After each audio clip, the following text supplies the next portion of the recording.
അപ്പോൾ നമ്മുടെ പത്രം വായിക്കാം അല്ലേ? പത്രം വായന നമ്മുടെ ഒരു കടലാസ് പത്രം വായന നമ്മുടെ ഒരു ശീലം തന്നെയായിരുന്നു. തീർച്ചയായും. പക്ഷെ ഇപ്പം നമ്മൾ വെറുതെ വായിച്ചാൽ പോരാ എന്നുള്ളതാണ്. പക്ഷെ ഇന്ന് നോക്കിയേ, പത്രങ്ങളുടെ കനം കണ്ടില്ലേ? ഞാൻ ഇന്ന് രാവിലെ മാതൃഭൂമി കണ്ടപ്പോൾ ഞെട്ടിപ്പോയി. തിന്നാണ്. ഒരുപക്ഷെ എനിക്ക് തോന്നുന്നു പണിമുടക്കായതുകൊണ്ടല്ലേ പെട്ടെന്ന് പ്രസിലേക്ക് കോവിഡ് കാലത്ത് തുടങ്ങിയ ട്രെൻഡാണ്.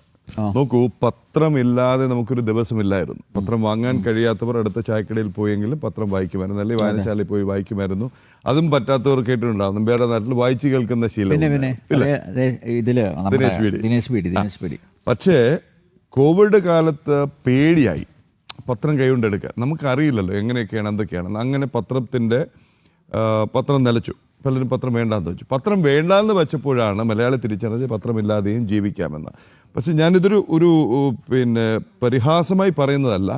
അന്നാണ് അതുവരെ കേരളത്തിൽ കണ്ടിരുന്നൊരു വലിയ അത്ഭുതം എന്ന് പറയുന്നത്, ലോകമെമ്പാടും അങ്ങ് US മുതൽ ഭാരതം വരെയും കേരളത്തിന് പുറത്തും പത്രങ്ങൾ തകർന്നുകൊണ്ടിരിക്കുമ്പോൾ, പത്രത്തിൻ്റെ കോപ്പികൾ കുറഞ്ഞുകൊണ്ടിരിക്കുമ്പോൾ, പത്രങ്ങൾ അടച്ചുപൂട്ടപ്പെടുമ്പോൾ, ഓൺലൈൻ മാത്രമാകുമ്പോൾ കേരളത്തിൽ വളർന്നുകൊണ്ടിരിക്കുകയായിരുന്നു. അതിനൊരു മാറ്റം സംഭവിച്ചത് കോവിഡ് കാലത്താണ്. ഇപ്പോഴുള്ള പ്രശ്നം എന്ന് പറഞ്ഞാൽ, പേജ് കൂടിയാൽ അച്ചടി ചെലവ് കൂടും, അത് താങ്ങാനാവില്ല, നഷ്ടം കൂടും. ഇപ്പം പേജ് കൂടുന്നത് സീസൺ കാലത്ത് പരസ്യം കൂടുമ്പോഴാണ് പേജ് കൂടുന്നത്. ഒന്നാം പേജിൻ്റെ പേജ് കൂടുന്നത് ഇതൊരു യാഥാർത്ഥ്യമാണ്. നമ്മൾ പത്രങ്ങൾ ഇകഴ്ത്തി പറയുന്നില്ല. അക്ഷരം ഉറപ്പിക്കുന്നതിലും വായനാശീലം വളർത്തുന്നതിലൊക്കെ പത്രങ്ങൾ വഹിച്ച പങ്ക് വളരെ വലുതാണ്. പക്ഷേ ആധുനിക കാലത്ത് നമ്മൾ കുറച്ചുകൂടി സൂക്ഷ്മമായി പത്രം വായിക്കണം. അതുകൊണ്ടാണ് നമ്മൾ എങ്ങനെ വായിക്കുന്നത്? വരികൾക്കിടയിലൂടെ. ഓക്കെ, അപ്പം നമുക്ക് ഇന്ത്യൻ എക്സ്പ്രസ് ഒന്ന് തുടങ്ങാം. ദ ന്യൂ ഇന്ത്യൻ എക്സ്പ്രസ്സിൽ ഇന്ന് പ്രധാനമായിട്ട് അവർ ഒരു വാർത്ത എന്ന് പറയുന്നത് ബംഗ്ലാദേശ് തെരഞ്ഞെടുപ്പ് തന്നെയാണ്. Hopes apprehensions as Bangladesh goes to polls. Election officials check ballot boxes and voting materials. ഇപ്പോൾ Bangladesh heads to the polls on Thursday under an unprecedented political landscape following the sudden exit of former Prime Minister Sheikh Hasina after a mass upsurge in 2024. അപ്പോൾ എന്തായാലും നേരത്തെ ഐസൻ പറഞ്ഞ കാര്യങ്ങൾ ആണ്. ഏത് വിധത്തിലായിരിക്കും വലിയ ജനങ്ങൾ വിധി എഴുതുക എന്ന് നോക്കിക്കാണാം അല്ലേ? റൈറ്റ്. യെസ്.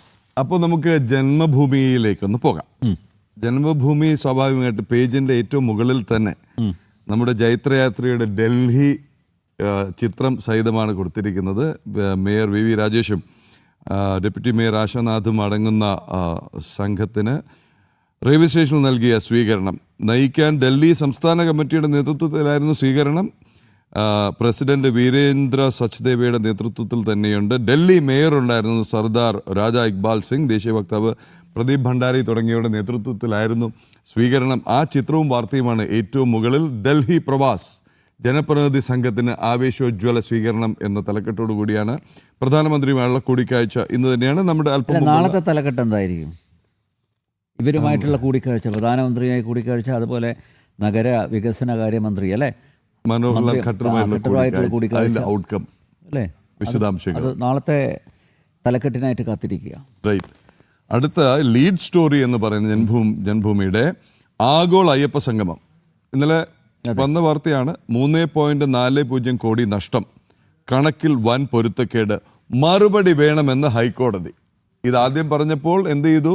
നമ്മൾ മാത്രം രന്ധ്രാന്വേഷികളായി, കുറ്റം തപ്പി നടക്കുന്നവരായി, ഒഴിഞ്ഞ കസേരകൾ ചൂണ്ടിക്കാട്ടി എന്തിനാണ് ഈ സംഗമമെന്ന് ചോദിച്ചു.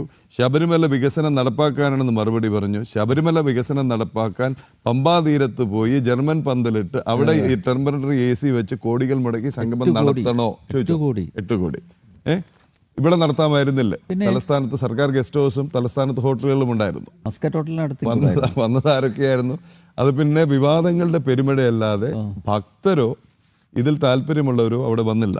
ആ ടെൻഡർ ക്ഷണിച്ചതിനെ പോലും ഹൈക്കോടതി ചോദ്യം ചെയ്തിട്ടുണ്ട്. അന്ന് എന്തോ ഒരു ഉറപ്പ് കൊടുത്തിരുന്നു അല്ലേ ഹൈക്കോടതിക്ക്? 1 രൂപ പോലും ചെലവാക്കില്ല സർക്കാർ ഖജനാവിൽ നിന്ന്. ദേവസ്വത്തിന്റെ അക്കൗണ്ടിൽ നിന്ന് പോയ 2 കോടി അത് തിരിച്ചെത്തിയിട്ടില്ല. മാത്രമല്ല സർക്കാരിന് ഇതിൽ പങ്കാളിത്തം ഇല്ല എന്ന് പറഞ്ഞു.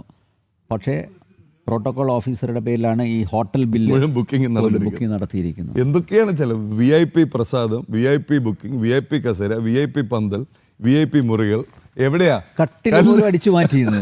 കട്ടിലടിച്ചു മാറ്റിയവന്മാര് കിടക്കകൾ കാണാനില്ല. അതെ.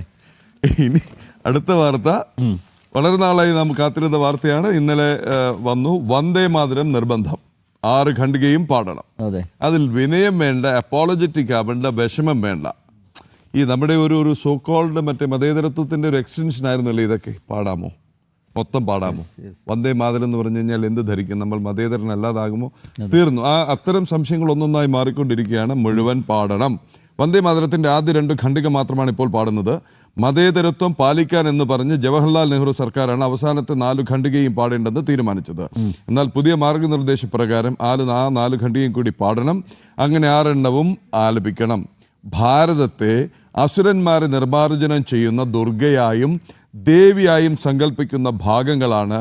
മതേതരത്വം തകരുമെന്നും ഒരു മതവിഭാഗത്തിന് ആലപിക്കാൻ ബുദ്ധിമുട്ടുണ്ടെന്നും പറഞ്ഞ് നെഹ്റു സർക്കാർ ബങ്കിം ചന്ദ്ര ചാറ്റർജിയുടെ ഗീതത്തിൽ നിന്ന് ഒഴിവാക്കിയത്. ഭാരതാംബയുടെ ചിത്രം വച്ചാൽ പ്രകോപിതരാവുന്നവർ ഇത് സഹിച്ചേ പറ്റൂ. ബഹളമായിരുന്നു. അതെ അതെ, സർക്കാർ പരിപാടികളിൽ അത് പാടിയിരിക്കും. രാഷ്ട്രപതിയും ഗവർണർമാരും പങ്കെടുക്കുന്ന ഒരു വാർത്ത കൂടി നോക്കിയിട്ട് ജന്മഭൂമിയിൽ നിന്ന് നമ്പ്യാരിലേക്ക് വരാം. ഭീകര പരിശീലനം. ഗ്രീസിൽ 60 മുസ്ലിം പള്ളികൾ സർക്കാർ അടച്ചുപൂട്ടി. കാണുന്നുണ്ടാവും എന്ന് പ്രതീക്ഷിക്കുന്നു. മതസ്ഥാപനങ്ങൾ ഭീകരവാദ പരിശീലനത്തിനായി ഉപയോഗിച്ചെന്ന കണ്ടെത്തലിനെ തുടർന്ന് ഗ്രീസിൽ പാകിസ്ഥാനികളും ബംഗ്ലാദേശികളും നടത്തി വന്നിരുന്ന, ശ്രദ്ധിക്കുക നമ്പേരെ, ഗ്രീസിൽ പാകിസ്ഥാനും ബംഗ്ലാദേശികളും നടത്തി വന്നിരുന്ന 60 മുസ്ലിം പള്ളികൾ സർക്കാർ അടച്ചുപൂട്ടി. തലസ്ഥാനമായ ഏതൻസിലെ അനധികൃത പള്ളികൾ അടച്ചുപൂട്ടി ഗ്രീസ് സർക്കാർ പള്ളികൾ നടത്തിയിരുന്നവരെ രാജ്യത്ത് നിന്ന് പുറത്താക്കാനും തീരുമാനിച്ചു. വിശദമായ വാർത്ത ജന്മഭൂമിയിലുണ്ട്. എന്തായാലും അവർക്ക് ബോധം വെച്ചു അല്ലേ? വെച്ചു തുടങ്ങി. മറ്റ് രാജ്യങ്ങൾക്കും താമസിയാതെ ബോധം വെച്ചു തുടങ്ങും. അവർ ഈ പാതയിൽ വരും. എവിടെ പോയാലും പറയുന്നില്ല, കൂടുതൽ ഒന്നും പറയുന്നില്ല. ഇനി മലയാള മനോരമയിൽ നേരത്തെ ജന്മഭൂമി ഹൈലൈറ്റ് ചെയ്തതുപോലെ വന്ദേ മാതരം ആലാപന നിർദ്ദേശങ്ങളുമായി കേന്ദ്രം പാടണം പൂർണ്ണമായി എന്നുള്ളതാണ്. മാത്രമല്ല എവിടെയൊക്കെ ആലപിക്കണം എന്ന് കൃത്യമായിട്ട് രേഖപ്പെടുത്തിയിട്ടുണ്ട്. വന്ദേ മാതരം ആലപിക്കുമ്പോൾ ആദരസൂചകമായി എഴുന്നേറ്റ് നിൽക്കണം. എന്നാൽ തിയേറ്ററുകളിലോ ഡോക്യുമെൻ്ററി പ്രദർശനം നടക്കുമ്പോഴോ വന്ദേ മാതരം കേൾപ്പിച്ചാൽ എഴുന്നേറ്റ് നിൽക്കേണ്ടതില്ല. ദേശീയ ഗാനവും ദേശീയ ഗീതവും, ദേശീയ ഗാനം ജനഗണമന, ദേശീയ ഗീതം വന്ദേ മാതരം ആലപിക്കുന്ന ചടങ്ങുകളിൽ ആദ്യം അവതരിപ്പിക്കേണ്ടത് വന്ദേ മാതരമാണ്. അപ്പോൾ വന്ദേ മാതരം പൂർണ്ണ രൂപത്തിൽ ആലപിക്കണം. 3 മിനിറ്റ് 10 സെക്കൻഡാണ് പാടാൻ നിശ്ചയിച്ചിരിക്കുന്നത്.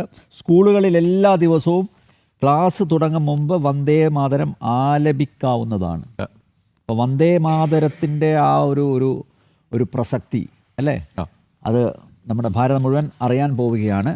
മറ്റൊരു റിപ്പോർട്ട്, CPM റിപ്പോർട്ട്, സംഘടന ദുർബലം നിഷ്ക്രിയം എന്നുള്ളതാണ്. തിരുത്തണം സഖാവേ എന്നാണ്. അതെ, തിരുത്തണം. കാരണം ഈ വോട്ടർമാരെ കണ്ട് സംസാരിക്കുന്ന രീതിയൊക്കെ മറന്നു. അതുപോലെ ഈ ഇപ്പോൾ സ്ഥാനാർത്ഥി നിർണയം അത് പങ്കുവെക്കലായി.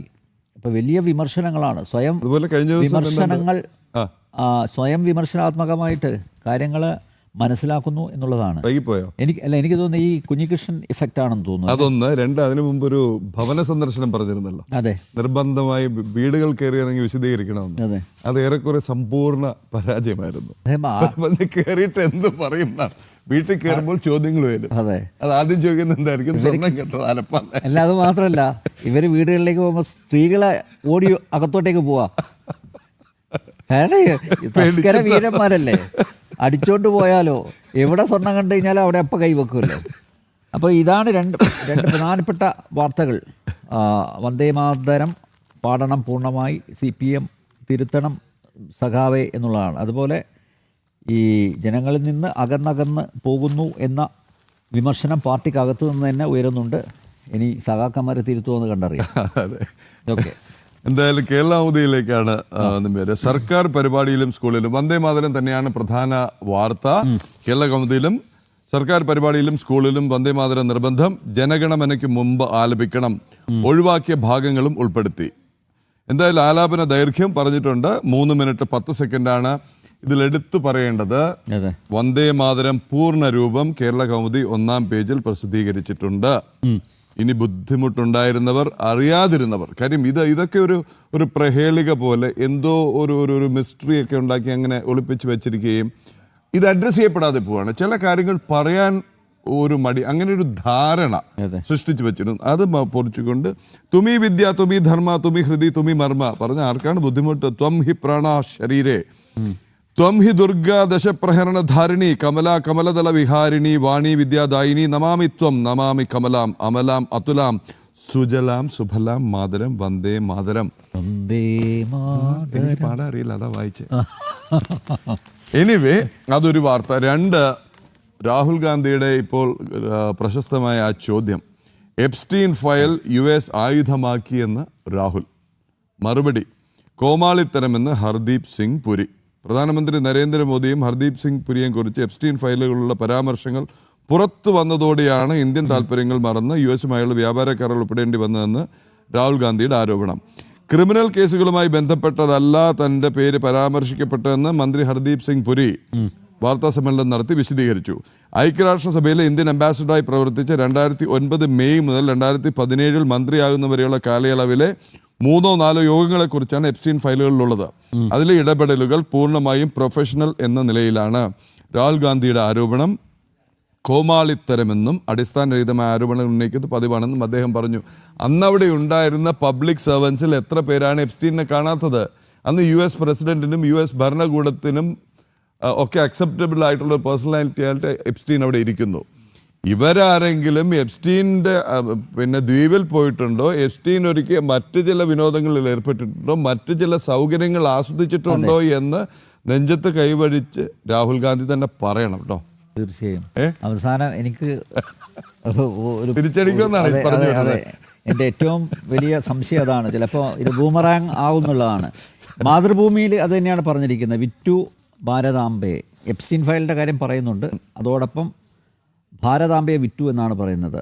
അതായത് അമേരിക്കയുമായിട്ടുള്ള ട്രേഡ് ഡീലുണ്ടല്ലോ, പൂർണ്ണമായിട്ട് കേന്ദ്രത്തിനെതിരെ കത്തിക്കാളി രാഹുൽ ഗാന്ധി എന്നുള്ളതാണ്. വന്ദേ മാതരം മുഖ്യം, അതുകൊണ്ട് പിന്നെ കിഫ്ബി മോഡൽ വായ്പകൾ ബജറ്റിൽ വേണ്ട, കേരളത്തിന് ആശ്വാസമായി കേന്ദ്ര നിലപാട്, അങ്ങനെ ഒരു വാർത്ത വന്നിട്ടുണ്ട്. പിന്നെ നമ്മുടെ സച്ചിദാനന്ദൻ, ആ വാർത്ത, കൊലയ്ക്കും അതിജീവനത്തിനും ഇടയിൽ സംഭവിച്ചത്, കൊല ചെയ്യപ്പെട്ടില്ലെങ്കിൽ എന്ന ഫേസ്ബുക്ക് കുറിപ്പ് 15 മിനിറ്റിനകം തിരുത്തി സച്ചിദാനന്ദൻ. അപ്പോൾ സച്ചിദാനന്ദന് എവിടുന്നോ വിളി വന്നിട്ടുണ്ട്. സച്ചിദാനന്ദ അധികം ഇങ്ങനെ കത്തിക്കയറേണ്ട ആവശ്യമില്ല, കളിക്കണ്ട, ഇത്രയൊക്കെ മതി, ഇനി അടങ്ങി ഒതുങ്ങി ജീവിച്ചോളണം എന്നുള്ള ഒരു വിളി വന്ന് കാണും. എനിക്കിന്ന് ഏറ്റവും ഇഷ്ടപ്പെട്ട ഒരു ഒരു ഒരു ഫോട്ടോഗ്രാഫ് നോക്കൂ. തെയ്യത്തോട് വേണ്ട, തെയ്യത്തിൻ്റെ മുന്നിൽ 3 പട്ടികൾ, 3-3-ലധികം പട്ടികളുണ്ടെന്നു. 3-3-3-3-3-3-3-3-3-3-3-3-3-3-3-3-3-3-3-3-3-3-3-3 പട്ടികൾ ഉണ്ട് എന്നുള്ളതാണ്. ആ തെയ്യത്തിന് മുന്നേ അത് തെയ്യത്തോട് കളി വേണ്ട എന്നാണ് പറഞ്ഞിരിക്കുന്നത്. നല്ല ഒരു ക്യാപ്ഷൻ. അത് നമ്പ്യാർക്ക് കുറച്ചുകൂടി മനസ്സിലാകും അല്ലേ? കാര്യം തെയ്യത്തിന്റെ ഒരു ഇടപെടലും ഇടയ്ക്കുള്ള. പട്ടികൾക്ക് അറിയില്ലല്ലോ ഇത് തെയ്യാണെന്ന്. ഒന്ന് ആലോചിച്ച് നോക്കിയേ, തെയ്യത്തിന്റെ പുറകെ പട്ടികൾ ഓടുന്ന കാഴ്ച. പക്ഷെ എന്തായാലും അച്ചടക്കത്തോടെ നിൽക്കുന്നതാണ്. ബാക്കി എന്ത് സംഭവിച്ചു എന്നുള്ള വിളിച്ച് ചോദിക്കാം. ഇത് അല്ലേ, കണ്ണൂരിൽ ഫോട്ടോഗ്രാഫറെ, മാതൃഭൂമി ഫോട്ടോഗ്രാഫറെ വിളിച്ച് ചോദിക്കും. ചുഴലി ഭഗവതി ക്ഷേത്രം, പൊള്ളോലിടം, തറവാട് ദേവസ്ഥാനങ്ങൾ തെയ്യം സന്ദർശിക്കുന്ന ചടങ്ങ് ആണ് പെരുവാറ്റ് പാച്ചിൽ. ഇപ്പം ചാമുണ്ടിക്കോലത്തിൻ്റെ മുമ്പിലാണ് ഇങ്ങനെ അച്ചടക്കത്തോടെ നായ്ക്കൾ നിൽക്കുന്നത്. ഇനി അച്ചടക്കം ലംഘിച്ചോ എന്ന് നമുക്ക് പാർട്ടി ഗ്രാമമാവാൻ സാധ്യതയില്ല. അല്ല, കണ്ണൂരല്ലേ, എന്തായാലും ഉണ്ടാവും, അതിൻ്റെ എവിടെയെങ്കിലുമൊക്കെ കാണും. ഓക്കെ, അപ്പോൾ ഇനി ഒരു പത്രം കൂടി തൽക്കാലം നമുക്ക് സമയമുള്ളൂ. കഴിഞ്ഞോ അത്?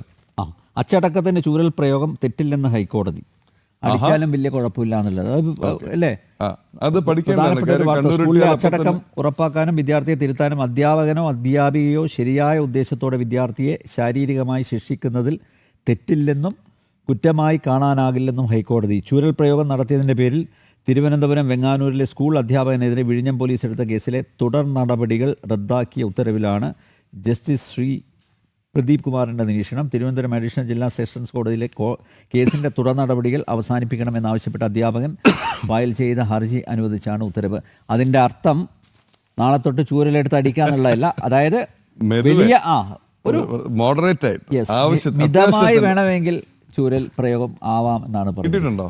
ഏതാ പിന്നെ പണ്ടെത്രയോ കിട്ടിയതല്ലേ. എൻ്റെ ഗുണമുണ്ട്. പക്ഷെ ആ അടിച്ച അധ്യാപകരൊക്കെ ഇപ്പോഴും സ്മരിക്കുന്നുണ്ട് എന്നുള്ളതാണ് സത്യം. അന്ന് തല്ല് കൊണ്ടവരൊക്കെ ഉണ്ടല്ലോ, നന്നായി വന്നിട്ടേ ഉള്ളൂ. പിന്നെ അന്ന് തല്ല് കൊണ്ട ബാക്ക് ബെഞ്ചേഴ്സ് അവരാണ് ഏറ്റവും കൂടുതൽ അധ്യാപകരെ പിന്നീട് കണ്ടാൽ ആദരിക്കുന്നത്, ഓർമ്മിക്കുന്നത്, സ്നേഹിക്കുന്നത്. പഠിപ്പിസ്റ്റുകളല്ല. അപ്പോൾ നമുക്കൊരു ഇടവേള എടുക്കാം. അല്ല, ഒരു പത്രം കൂടി വായിച്ചിട്ട് ഓക്കെ ഓക്കെ ഓക്കെ ശരി. എങ്ങനെ ഭീഷണിപ്പെടുത്തുന്ന ശരി, ശരി, സുപ്രിയ, ശരി. ഒരു പത്രം ബാക്കി. ടൈംസ് ഓഫ് ഇന്ത്യയാണ്, മറ്റു പേജുകളിലേക്കൊന്നും പോകുന്നില്ല. ടൈംസ് ഓഫ് ഇന്ത്യ സ്പോർട്സ് പേജിലേക്കാണ് നേരെ പോകുന്നത്. എന്റെ പ്രിയപ്പെട്ട വിഷയം ആയതുകൊണ്ടാണ് അതും കൂടി എടുത്തിട്ട് പോകാമെന്ന് പറഞ്ഞത്. Okay. Tie breaker, heart breaker എന്നാണ് തലക്കെട്ട്. അതായത് ഇന്നലെ ഗംഭീര ഒരു കളിയായിരുന്നു. അഫ്ഗാനിസ്ഥാൻ എന്ന് പറയുന്ന സ്വന്തമായി ഒരു ഗ്രൗണ്ടോ ഫെസിലിറ്റിയോ പോലും അവകാശപ്പെടാനില്ലാത്ത അഫ്ഗാനിസ്ഥാൻ സൗത്ത് ആഫ്രിക്കയെ വിറപ്പിച്ചു ഏതാണ്ട് ജയത്തിന്റെ തൊട്ടടുത്തെത്തിയിട്ട് പോകുന്ന കഥയാണിത്. ടോട്ടൽ സ്കോർ 20 ഓവർ കഴിഞ്ഞപ്പോൾ 187. അപ്പോൾ സ്വാഭാവികമായിട്ട് സൂപ്പർ ഓവർ വെച്ചു. സൂപ്പർ ഓവറിലും ഒരേ സ്കോർ 23. പക്ഷെ എന്ത് ചെയ്യാനാകും? വീണ്ടും ഒരു സൂപ്പർ ഓവർ വന്നപ്പോഴേക്ക്, ക്ഷമിക്കണം, ആദ്യത്തെ സൂപ്പർ ഓവറിൽ 17 വെച്ച് 2 ടീമും.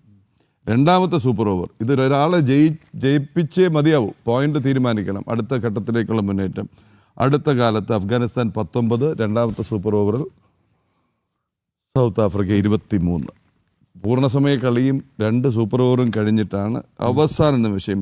എന്തൊരു ഫൈറ്റായിരുന്നു. സമയക്കുറവ് മൂലം അതിൻ്റെ ഡീറ്റെയിൽസിലേക്ക് പോകുന്നില്ല. വാർത്തയുണ്ടാവും ജനം ടി വിയിൽ. 2020 പുരോഗമിക്കുകയാണ്. ഭാരതത്തിൻ്റെ അടുത്ത കളി ഇന്നാണ് നമീബിയയുമായിട്ട്. നമ്മൾ ഉറ്റുനോക്കുന്നത് അഭിഷേക് ശർമ്മയ്ക്ക് പറ്റിയ പരുക്ക് സഞ്ജു സാംസൺ അവസരമൊരുക്കുമോ എന്നുള്ളതാണ്. ഇന്ന് പനി ആണ്. അതുപോലെ ഇഷാൻ കിഷന് പരിക്കേറ്റിട്ടുണ്ട്. ബോളിങ്ങിനിടയിൽ പരുക്ക്, പ്രാക്ടീസിനിടയിൽ നമ്മുടെ ബുംറയുടെ ബോൾ തന്നെ പ്രതീക്ഷകൾക്ക് മങ്ങലേൽപ്പിക്കുമോ? ഇല്ല എന്ന് പ്രതീക്ഷിക്കാം. കാര്യം ഈ അവസരം കൊടുത്തു എന്ന് പറയുമ്പോഴും നമ്മുടെ നാട്ടിൽ തന്നെ ഒട്ടേറെ വിമർശകരുണ്ട്, അവസരം കൊടുത്തിട്ടും തിളങ്ങുന്നില്ല എന്ന്. 2 അവസരം തരാം, 3 അവസരം തരാം, കളിച്ചില്ലെങ്കിൽ ടീമിന് പുറത്തൊന്ന് പറഞ്ഞിട്ടൊരു വാൾ ഇങ്ങനെ കെട്ടിത്തൂക്കിയിട്ടിട്ട് അവസരം കൊടുത്തു കഴിഞ്ഞാൽ പറ്റത്തില്ല. മറ്റു പലർക്കും കൊടുത്ത അവസരങ്ങളൊന്നും സഞ്ജുവിന് കിട്ടിയിട്ടുമില്ല, പ്രഷർ ഇല്ലാതെ കളിക്കാൻ. അപ്പോൾ അഭിഷേക് ശർമ്മയുടെ അസുഖം സഞ്ജുവിന് അവസരമൊരുക്കുമോ എന്ന് നോക്കാം.